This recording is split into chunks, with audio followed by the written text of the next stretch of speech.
Welcome back to Conflicts of Interest. This is episode 251.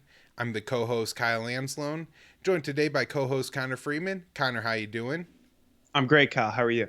Doing well. Connor, of course, is one of the great writers that we have at the Libertarian Institute, and it is our spring 2022 fund drive right now. So, if you'd like to head on over to the Institute, support this show, the writing that myself and Connor both do at the Institute. Connor's usually in the featured articles section, and you got, I think, something new coming out this week. Of course, myself and Will Porter have been writing up the news for the Institute, several stories every day. So if you want to support that work, support this show, think about supporting the Institute. And right now, if you donate, Scott Horton is offering some fabulous kit bats for that. $25 and you get a digital book. $50 you get a physical book. I think he'll sign some of the books for you if you donate enough money. There's mugs, there's bags, a whole bunch of great stuff. So libertarianinstitute.org/donate if you would like to support the show by donating. And if you do, that does really help out what we're doing here, not just the writing, but also the show as well. So Connor, I think with that, just mention that the show could be found on YouTube, Rumble, and Odyssey, along with the Libertarian Institute. You could follow the show on Facebook or Twitter. The Twitter handle is @con_interest. And the sponsor of the show is Paloma Verde, PalomaVerdeCBD.com. Promo code PEACE. That'll save you 20% when you spend $75 or more, and it gets the show a kickback. So if you like CBD, it's a great way to do your CBD shopping. They have high quality products at a good price, and it helps the show. PalomaVerdeCBD.com. All right, Connor, let's get into it. And I'm going to let you kick off today with what the hell is going on with Iran talks. Time and time again, we hear we're almost there. It's almost getting done. But then at the same time, you'll hear from the U.S. State Department, well, it's on Iran and it may happen soon, but it may not. And it seems like nobody's really concerned about this. So what's going on here? Yeah, so there's mixed signals. Last week we were talking about how a number of issues, most notably the Russian demands for guarantees that their business with Iran to do with, working with them on their civilian nuclear program and processing uranium and uranium fuel would be not impeded by the sanctions blitz on Russia in the midst of the current war in Ukraine.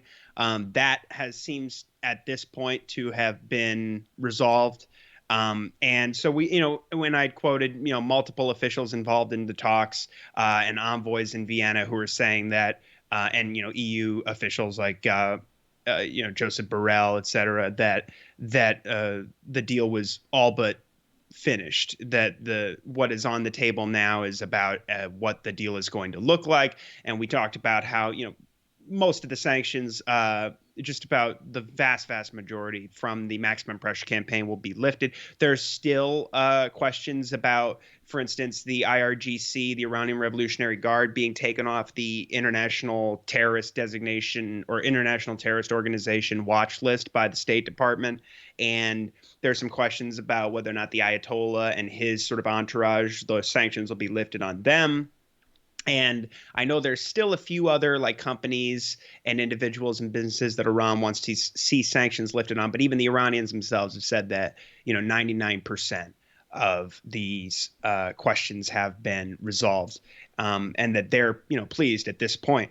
Now, so what we have seen since we last spoke, Britain has paid back a historic debt to Iran of $535 million that they had owed them. This is basically because just before the Iranian Revolution in 1979, the Tehran had purchased tanks from Britain, and they had already paid for them. But after the revolution, the British decided that they were going to keep the money. And that they were not going to provide, the revolutionary government, the tanks. So that has now been paid back. The Iranians have released some dual nationals as a part of this issue. And again, this relates back to some of the questions about mutual prisoner exchanges kind of going on between America, Iran, and in this case, Britain.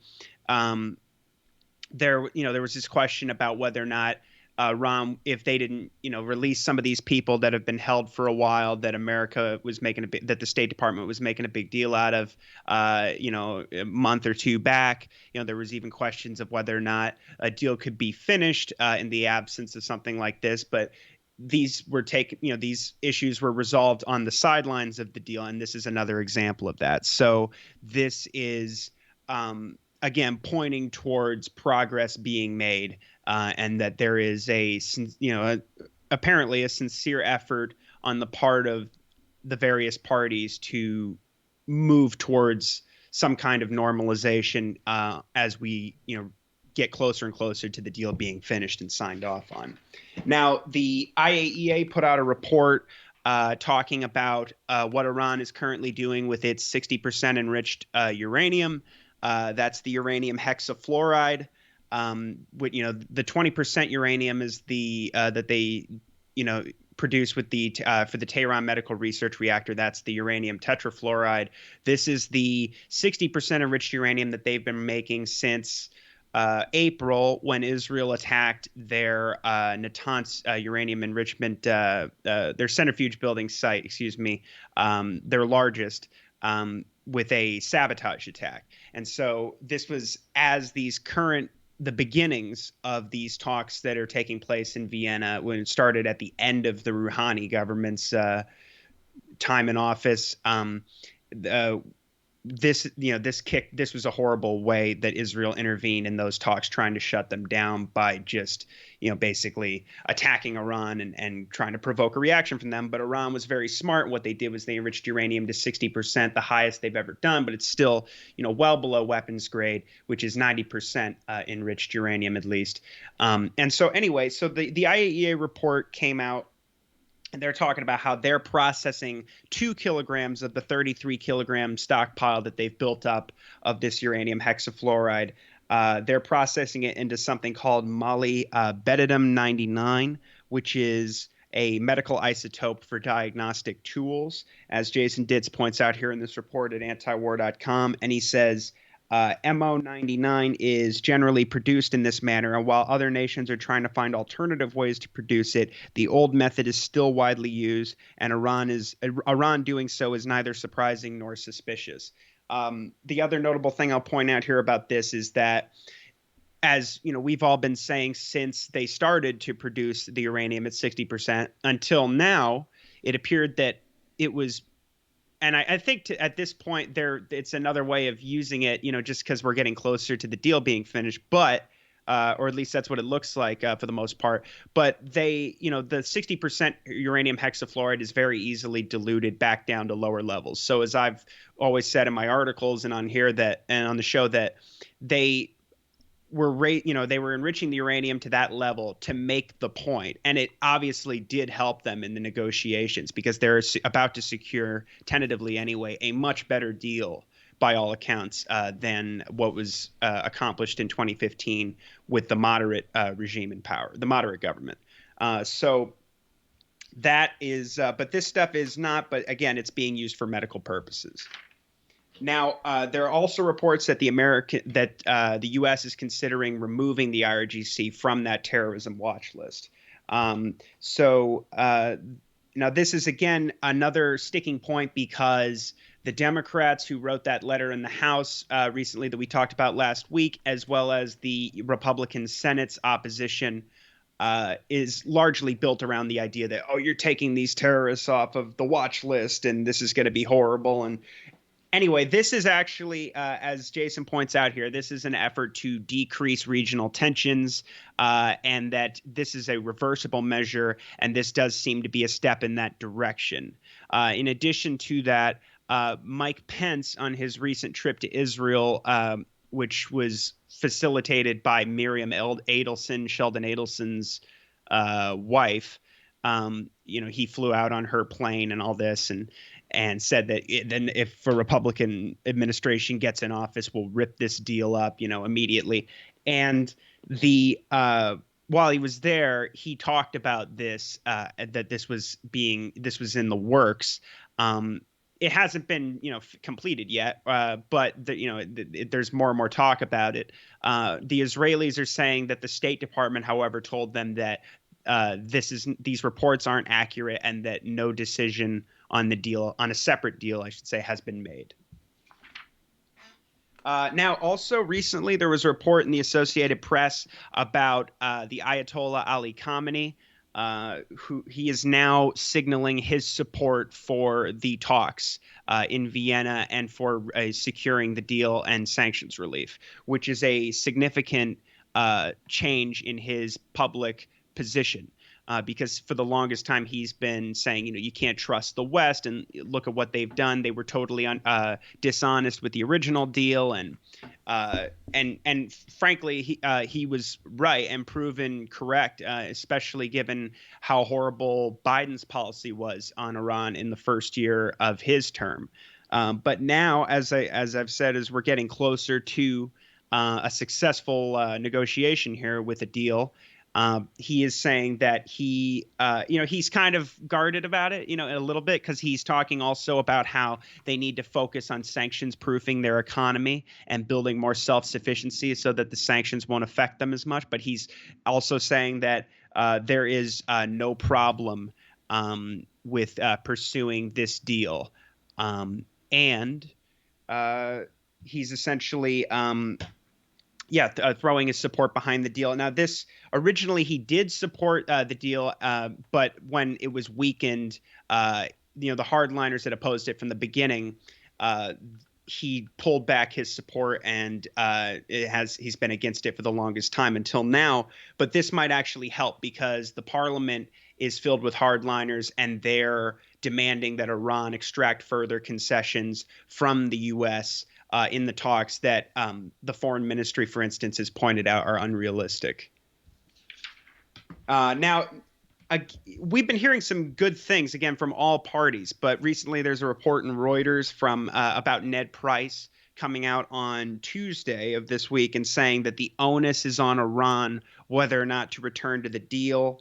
And he says that despite all the optimism in recent weeks, a return to the deal is still uncertain and it's not imminent.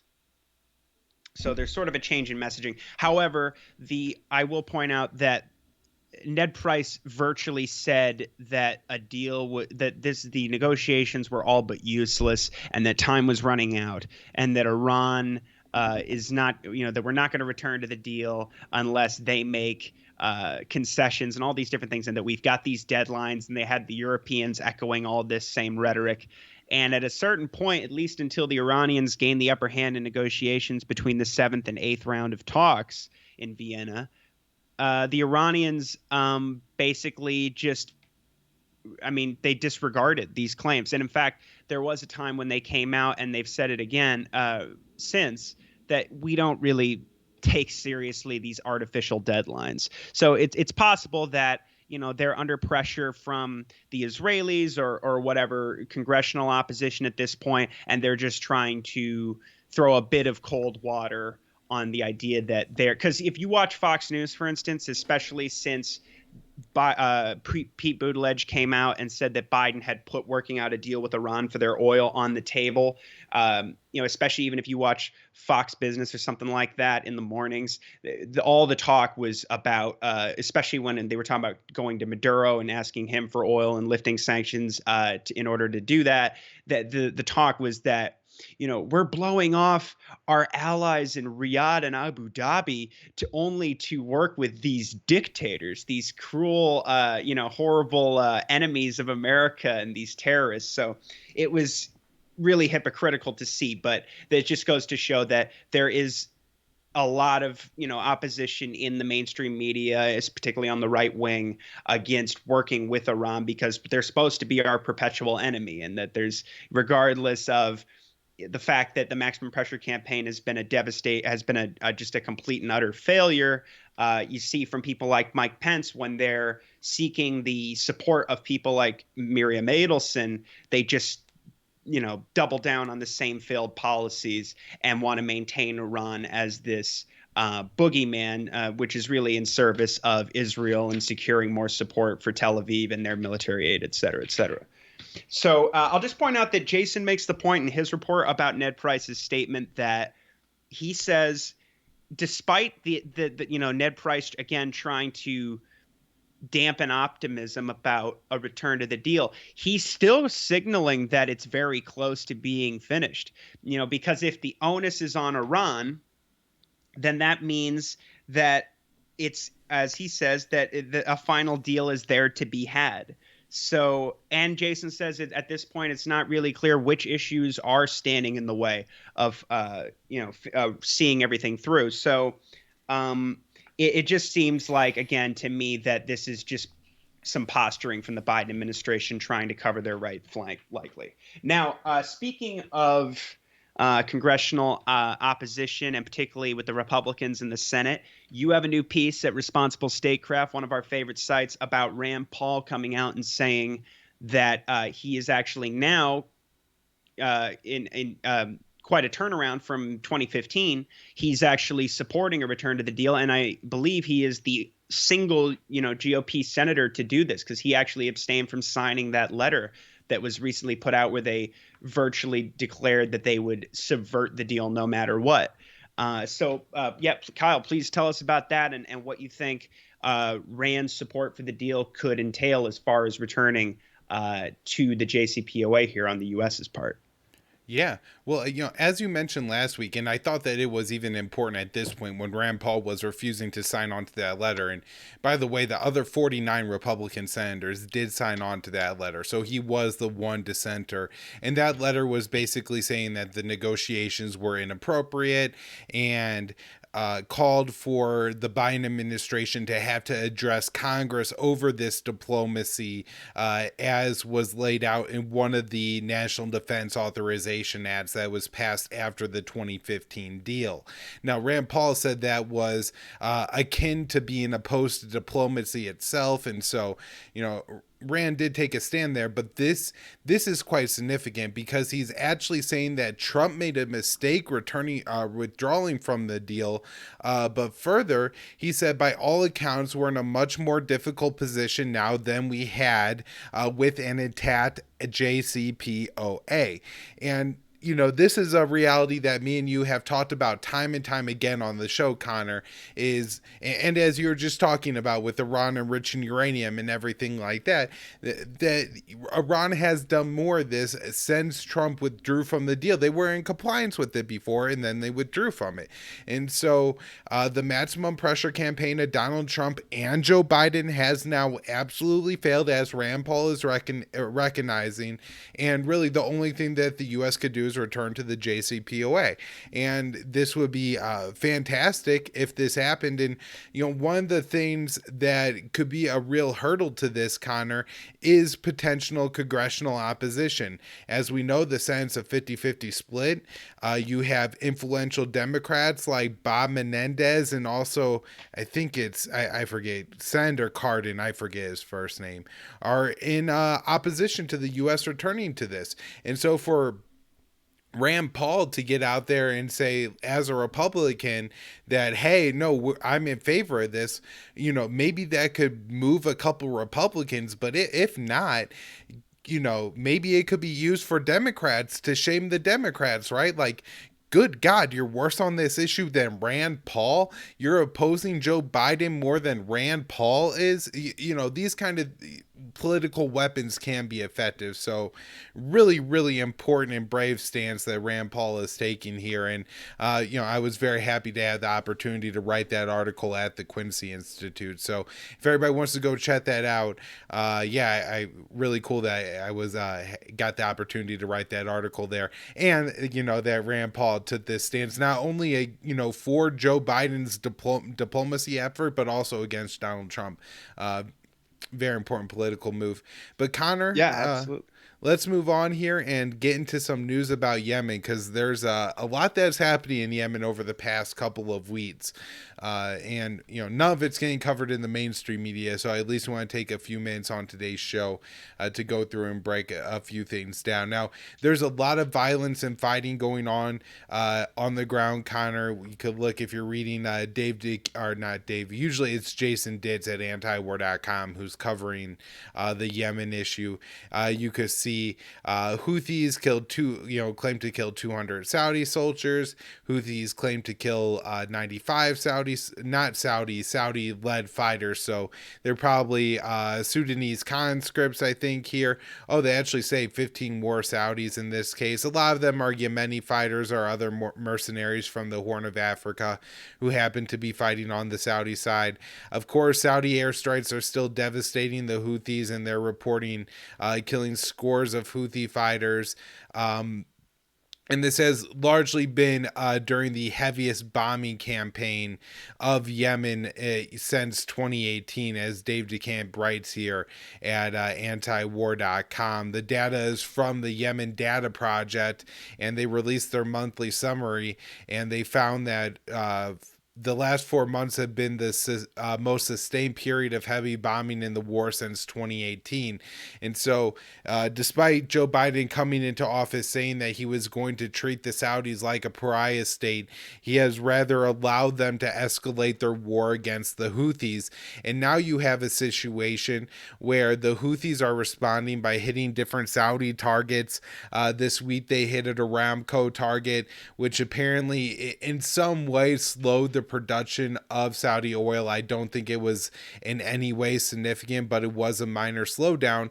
And so the U.S. is responding by deploying Patriot missile systems to the Middle East to fight against, or I guess protect against the Houthis. Now, the U.S. removed these systems in 2021. Again, that was a part of when Joe Biden was, concerned about condemning the Saudis all the time, and was actually maybe a little bit interested in that campaign he promised he made to treat Mohammed bin Salman as a pariah.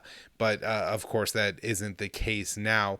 Of course, this is probably in part because the U.S. worries Saudi has additional leverage over the U.S. as they're trying to exclude the Russian oil market from the entire world. And so, obviously, as we're trying to sanction how many major oil producers now, Russia, Venezuela, and Iran. And then, of course, we ret several major oil producing states like Syria and Libya. I'm not saying that these states produce as much oil as, say, Venezuela, but still, whenever you wreck these entire states and don't allow any of their oil to come onto market, we are talking about hundreds of thousands of barrels of oil that are also being taken off the market. And so with all of this, the U.S. is concerned. And the response to that, of course, is to give the Saudis more weapons. It's absolutely disgusting, Connor, because it's going to allow the war to go on even longer. They're also sending a squadron of F-22s. I think that's already there, and that was deployed to the UAE. So, that's a lot of the fighting that's going on. It's unsurprising that the Houthis are ramping up attacks on Saudi Arabia and the UAE, as those nations have ramped up attacks on the Yemen in the past couple of months. And, fighting has been intense in Yemen, but the Houthis don't seem to be able to make any real progress on the ground there. They've actually lost some territory in recent months that they had gained through 2021. So that's, been somewhat of a minor setback. Now, all this fighting, along with the Saudi and U.S. enforced blockade of Yemen, is leading to famine conditions, and the UN World Food Program is now saying 161,000 people face famine conditions. What we're talking about when we're talking about 161,000 people, it's like a small U.S. city where all the children have no food. Right. And this means that some of them are going to starve to death. Even the ones that manage to make it through will, of course, be stunted and have lifelong consequences, that could potentially even end their life, prematurely. But, overall, I mean, just what's happening is horrific. And it's all been avoidable. We've been talking about this out the show started a couple years after the war started, but we are coming up on the 7th anniversary of the war later this week, and it was all preventable. It was all unnecessary, and now the lack of food is really starting to bite. Unfortunately, Connor, I think the mainstream media is really going to try to pin this on Russia and be like, oh, well, it was Russia's invasion of Ukraine and the lack of the wheat that caused the problem. But, the food situation in Yemen is already desperate. People already don't have enough to eat. But worse, the UN only collected like a third of the funds that they were looking for in donations for Yemen for aid, and they've already had to cut aid because of lack of funds. And so now it's likely that less and less people are going to get the food they need to survive in Yemen. And that has nothing to do with the situation in Ukraine. It just has to do with the fact that Yemen has had all their infrastructure destroyed over the past 7 years and have been subject to a blockade for most of that time. And as Dave shows in that article, the Yemen Data Project data shows that they're still bombing farms. They're still bombing farms, and they also were bombing in this last period that you were just talking about, of the worst bombing since 2018. They hit residential areas and other civilian sites like communication centers. And yeah, absolutely, the food prices are going to soar, and it's going to make it so much harder, especially with the economic war being waged not just in Yemen but also in Afghanistan and Syria as well. I'll just point out that about the starvation of the children, if you look at even the very conservative estimate from the UN that you and I reference often, which is the 377,000 people have died by the war will have died in the war by the end of last year, which I think they put that out maybe in November or something, October. But regardless, if you look at it, they say that 70% of those deaths are starvation deaths of children and babies less than 5 years old. So that's actually 200, just from their estimate, 263,900 children. So it's, the idea that, they want to blame like the whole war in Ukraine or anything like this. Like I said in my recent piece, there is so much projection going on from the American people and the government itself, because we love to see somebody who's doing something that look, no one's defending Putin or any of the war crimes being committed and making excuses, but it's just nothing compared to this. It just isn't. Yeah. But we love to be able to say like, oh yeah, they look at how evil they are. In the meantime, we're supporting all of this. And this is Brett McGurk's policy of going back to basics and making sure that we maintain these partnerships in the region with the UAE and Saudi Arabia and others as almost an end to themselves, because we don't want them to shift towards Russia and China, which they already are, which is why they have this leverage to be one of the reasons why, to be able to tell the Americans, no, we're not going along with your whole isolation scheme. Why should we? Yeah. And, with that, maybe we can mention here too, just because I'm guessing this is going to get a lot of mainstream media play in the coming days. Madeleine Albright has died. And so I'm not sure where the Biden administration is going to come up with an official to say that the price of the sanctions, the hundreds of thousands of children that have been killed in Yemen, is worth it. But that is the U.S. policy. Even if they don't have some wretched lady to go out there and publicly endorse it, this is the policy that they think it's worth it to starve children to death in Iran, in North Korea, in Venezuela, in one day in Russia, in order to get the geopolitical win that they want. And a lot of times it's not even about anything that really matters essential to U.S. security. It's not like we're trying to get nuclear weapons out of Yemen, or that there's some dire threat from Yemen towards the United States. In fact, the war we're waging in Yemen is targeting the Houthis. And this week, the Houthis killed an al-Qaeda commander that was fighting on the Saudi side of the war. That's the side of the war that the U.S. is backing, Connor. And so there's just no possible way to look at this war and see that there's any point of it other than just starving the children to death in order to make Mohammed bin Salman not have to take a public element on this. That's really what it comes down to at this point. I guess they hope that maybe once the next entire generation of Yemen is dead, the people will be so broken that they just concede to the Saudi whims. But I mean, it doesn't seem that they're taking negotiations very seriously. We had this week a proposal from the GCC for talks between Yemen and Saudi Arabia, and they want the talks to be in Riyadh. I mean, you know, Connor, at the time, on the show, I wasn't saying that, boy, Zelensky should just volunteer to go travel to Belarus, and that would somehow be smart for him to do. And actually, the Houthis have been held hostage when they've gone and negotiated in the past. They have a particular reason to fear this, and they offer neutral sites like Oman and Kuwait, which have hosted talks in the past, and that wasn't good enough.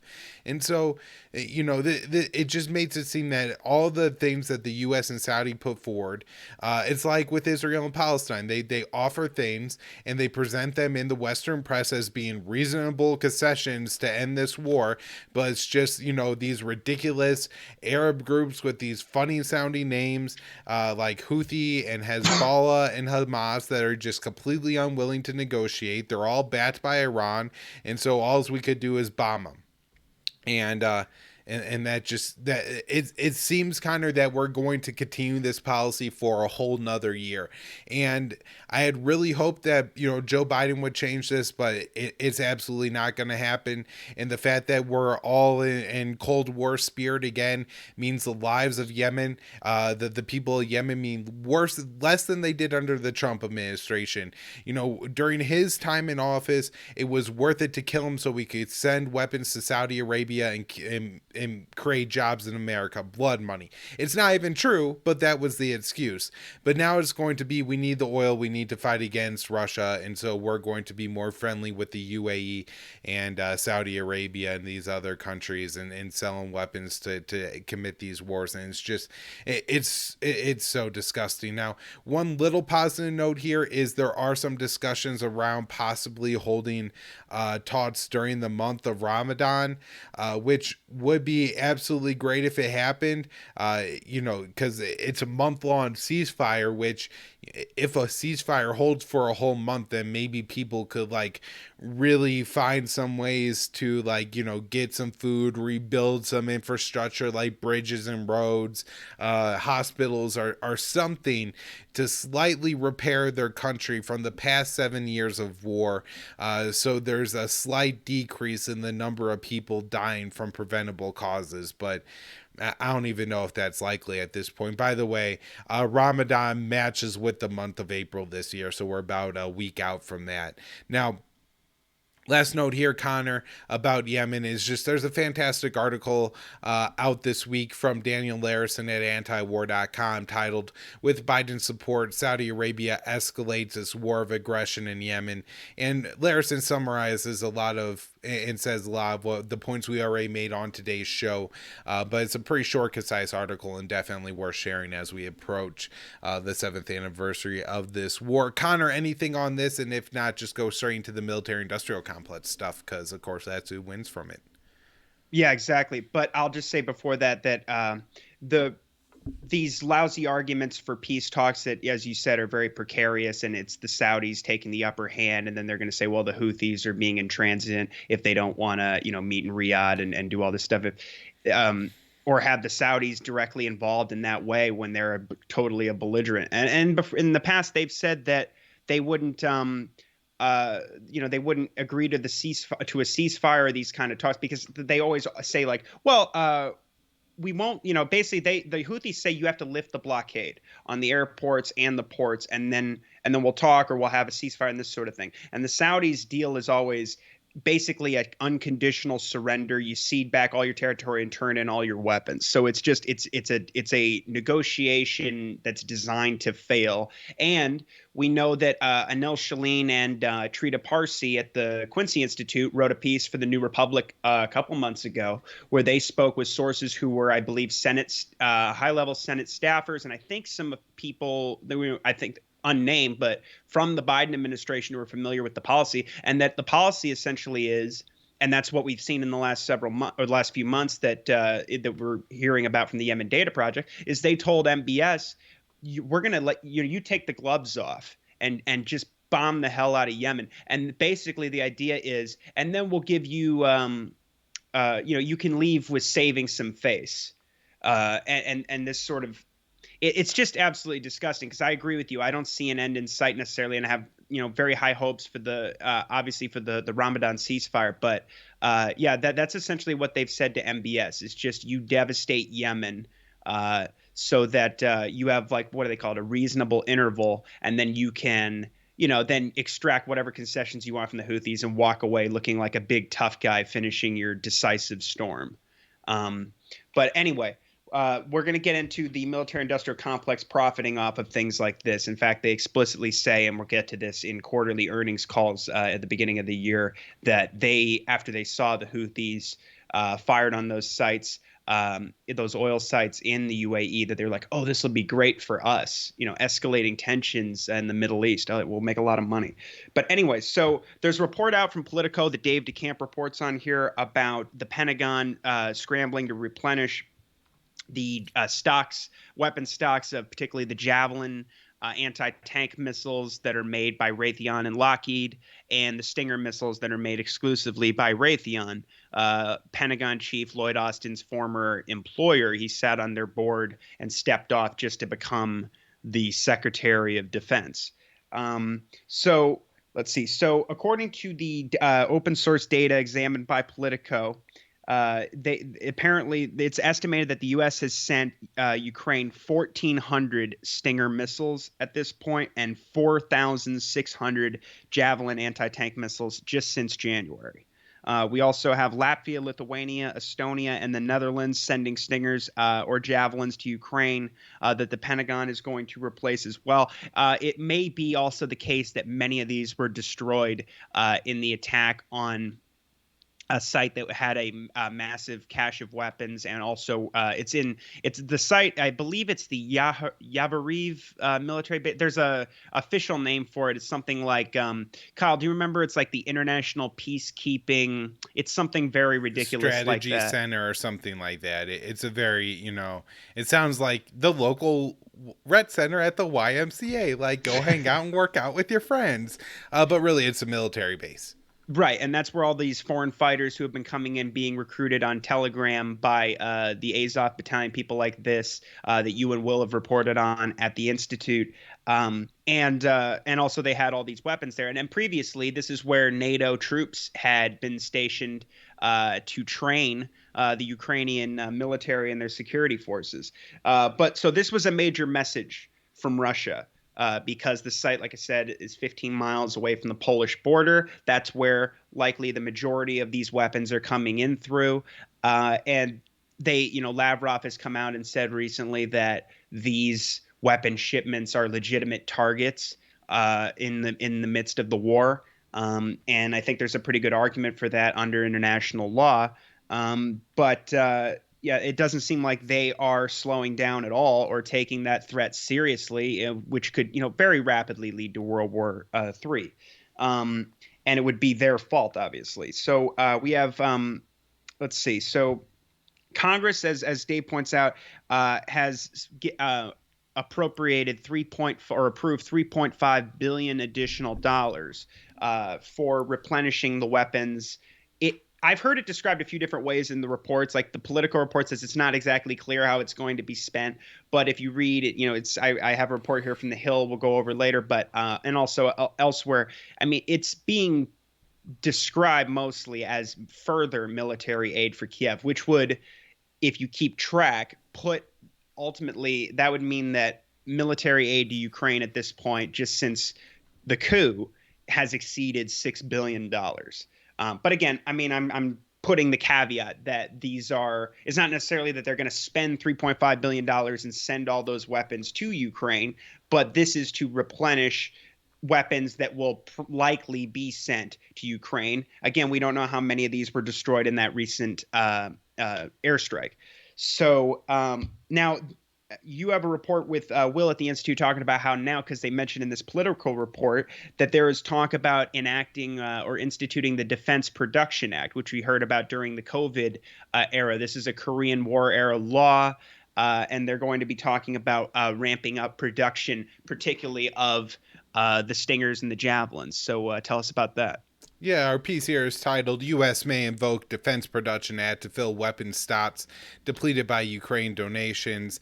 And, we talk like Dave DeCamp about the Politico article and how they're concerned about the number of Stinger and Javelin munitions they have. And one of the potential solutions that has been floated at the Pentagon is using the Defense Production Act.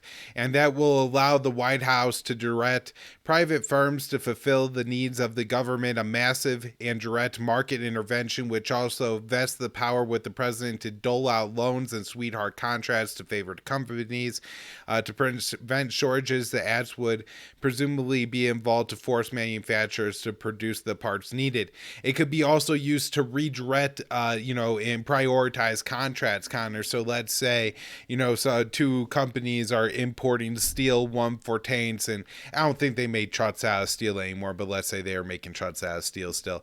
We said they're using steel for that. Well, then the government could come in and say that even though the contract from Ford should take priority, we're going to say the contract from Abrams does, and they're going to have this steel to make tanks, and that's just the way it's going to be.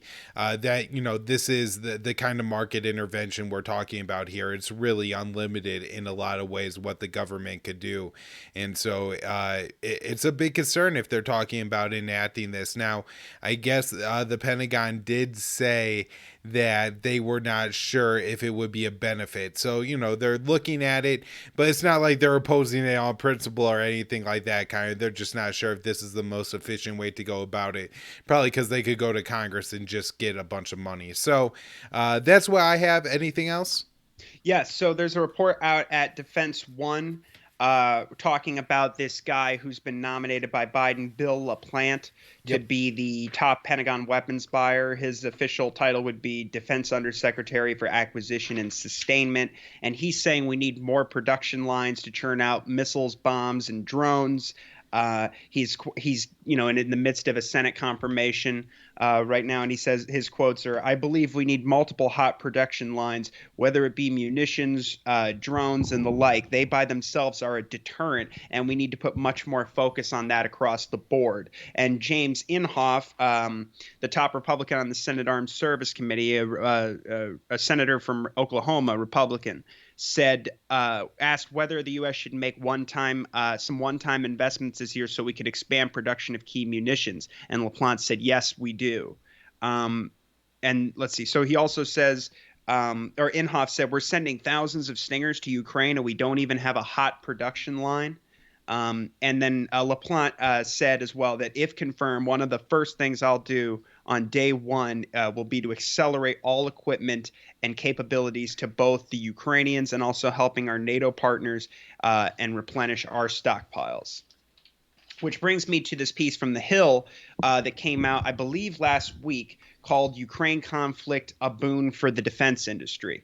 And so they're talking about how at least they're reporting it this way. I'm sure there's bills that were much larger, especially if you adjust for inflation, especially during World War II. But they're saying following Russia's invasion, Congress approved its largest ever defense spending bill, while America's allies in Europe are pledging to drastically ramp up their spending on their militaries as well. And let's see. So they interview William Hartung, of course, from the Quincy Institute, who's an expert on the military-industrial complex, and says there's a lot of possibilities for ways that the contractors will benefit. And in the short term, we could be talking about tens of billions of dollars, which is no small thing even for these big companies. So as we talked about, in addition to the $3.5 billion in aid for, as they say here, additional weapons for Ukraine, there's also $6.5 billion in military support for our NATO allies in Eastern Europe. And the military budget is $782 billion as a part of this $1.5 trillion omnibus bill, which is $30 billion more than what Biden requested and a 6% increase from the previous year's budget. And usually even the most ardent, Republican hawks like Liz Cheney are usually talking about like a 3 to 5% increase, to keep up with inflation and all these specious arguments. But that's it's going even further than that. Let's see. So also they interview a defense lobbyist he remains anonymous in the article, but it says that he told The Hill that the near-term implications of quickly sending more equipment and defensive systems to the Ukrainians means, quote, we're going to have to backfill some of that ourselves. So that will force the Pentagon to buy more from some of the defense companies. And in the long term, the lobbyist said Democrats and Republicans expect an increased defense budget next year as well. Quote, so that will pump more money into procurement and into research and development. They talk about how Germany, Poland, Sweden, and Italy have announced that they're going to be increasing their defense budgets as well, and that they're eyeing those for potential, revenue sources. He mentions that, or excuse me, the report talks about how Germany said last week that they're going to be buying 35 F-35s from the U.S., which is a major turnaround from their previous plan, which was to revamp their aging fleet with older, less expensive American and European produced jets. Olaf Scholz as well announced that they were going to be investing $111 billion into a new military investment fund and increased defense spending above the 2% of GDP. And Lockheed put out a statement saying, we are proud of the confidence the German Federal Ministry of Defense and Luftwaffe officials have shown in choosing the F-35. Now, this is a little bit out of context because you'd have to compare it to how else, other companies are performing in the stock market right now. But they do mention that Lockheed Martin stock has soared nearly 25% since January, and that Raytheon, General Dynamics, and Northrop Grumman saw their stock prices on average rise about 12%.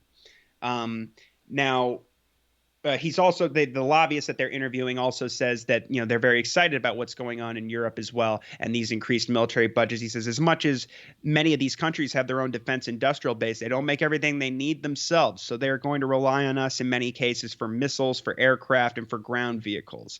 And they talk about this defense industry group, or one in particular. They talk about how basically these groups are going around egging on lawmakers to increase spending on the military by going, hey, you got to let the Chinese and the Russians know we're serious. And, are you going to, you basically, look weak in front of the Russians and the Chinese? So the National Defense Industrial Association warned lawmakers in January that failing to pass a spending bill, quote, risks signaling a lack of seriousness and competence to counter Russian aggression in the Ukraine and Chinese actions in East Asia and the South China Sea. And they quote Adam Smith as well, who is the House Armed Services Committee chairman, saying that the 2023 budget will grow even larger because Russia's invasion has, quote, fundamentally altered our national security posture and what our defense posture needs to be. And then finally, they mentioned that in the omnibus bill, there's all kinds of spending, billions of dollars on ships and planes and other things that the Pentagon didn't even ask for. So there's $27 billion for Navy ships, including $4 billion for several vessels the Navy did not ask for, $900 billion for additional Boeing FA-18 Super Hornet fighter jets that the Navy was hoping to phase out. The bill provides billions to purchase 20 more Lockheed C-13 OJ transport planes than the Pentagon had requested. And they just make the point here that Senators Roy Blunt and Representative Vicky Harlitzer, who are both Republicans from Montana, are Harlitzer is a ranking member of the House Armed Service Tactical Air and Land Forces Committee, and they fought for the inclusion of the FA-18s and other vehicles because they're manufactured. They're from Missouri in St. Louis. All right. Now, just to wrap up, there was a great piece by Eli Clifton in Responsible Statecraft at the end of January, and he talks about these quarterly earnings calls that the CEOs of Northrop Grumman, Raytheon, and Lockheed had held, talking about the coming year and what their sort of forecasts were for what was going to benefit their firms. And so there's some very revealing quotes here that I'll just read off really quick. So the worst one I would say is Raytheon CEO Greg Hayes, who says we are seeing, I would say, opportunities for international sales. We just have to look last week where we saw the drone attack in the UAE, which have attacked some of their facilities. And of course, the tensions in Eastern Europe, the tensions in the South China Sea, all these things are putting pressure on some of the defense spending over there. So I fully expect we're going to see some benefit from it. And we had the Lockheed CEO, James Tesla, who said basically that he expects the budget to continue to grow in 2023. And said, but if you look at defense budget growth, it's evident each day it goes by. If you look at the evolving threat level and the approach that some countries are taking, including North Korea, Iran, and through some of its proxies in Yemen and elsewhere, and especially Russia today, these days, and China, there's renewed great power competition that does include national defense and threats to it. And the history of the United States, when those environments evolve, is we do not sit by idly and just watch it happen. So I can't talk to a number, but I do think, and I'm concerned personally, that the threat is advancing and we need to be able to meet it. So, obviously, as everybody knows, I mean, with everything that's going on in any of these environments, the main beneficiary is the military-industrial complex in the U.S. empire, and they clearly are just wetting themselves with excitement over what is coming and what's happening now in the Ukraine. And it's just shameful to see Congress basically running errands for them and ensuring that we get those hot production lines, and if necessary, the Defense Production Act to send more and more weapons to Ukraine, regardless of how many Ukrainians die. You just got to keep sending in weapons and bleed Russia, and who cares? I mean, the more Ukrainians die, the better it is for the program, I suppose. And I'll add to that because me and Will have an article out this week on the USS Zumwalt program. This was the new class of destroyers. They were initially going to build 32, but they had so many problems, they only built 3. The main problem is these ships don't have a main gun. They were supposed to have a main gun that was able to get these ships pretty close to the coastline and then lay down a lot of fire. Well, it turns out that these guns don't have a very long range, and the munitions cost about $1 million each. And so they scrapped that main gun, but they have a new plan now, Connor, and they're going to strap some hypersonic missiles on these ships because that's just convenient with the Russia thing going on. That seems to be what they're using to exploit that. So, look for this to be another $1 billion boondoggle associated with an already failed ship program that has far more problems than its lack of a main weapon. But, we will wrap up the show there. Connor, thanks so much for coming back on. And just remind people, libertarianinstitute.org/donate if you want to support the show and help us out, get to our goal on our spring fundraiser here, and help me, Connor, Will Porter, Scott Horton, and our whole team over at the Institute continue to produce great content for y'all. Thanks, Connor. Thank you, Kyle. Thank you, everybody.